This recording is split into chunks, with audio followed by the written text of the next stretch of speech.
आज आमचे नानासाहेब ढोबळे खर तर अविनाश जो आमचा पार्टिसिपेंट आहे, सायंटिस्ट डॉक्टर माणूस, त्याच्या डेव्हलपमेंट त्याच्या ग्रोथला पाहून त्याचे काका म्हणजेच नाना आम्हाला जॉईन झाले आणि मागच्या वर्षभरात आपला बिझनेस त्यांनी 30 कोटीच्या पार नेलाय आणि एक संकल्प केलाय 100 कोटीवर न्यायचा.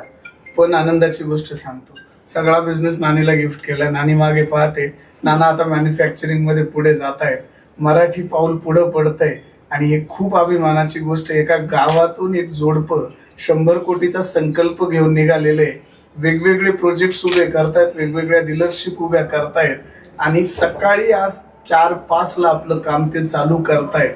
आपल्या मुलांना लाजवल असा त्यांचा ग्रोथ, त्यांच्या डेव्हलपमेंट होत आहे आणि हेच खरं आपल्या महाराष्ट्रातील आदर्श आहे की आपल्या समोर कोणीतरी ग्रो होत आहे, त्याच्या पावलावर पावलं टाकून सोसायटीतील अनेक लोक उभी राहत आहेत आणि हा खरं माझ्या वाढदिवसाला नानांनी दिलेला खूप मोठा गिफ्ट आहे. थँक्यू सो मच नाना.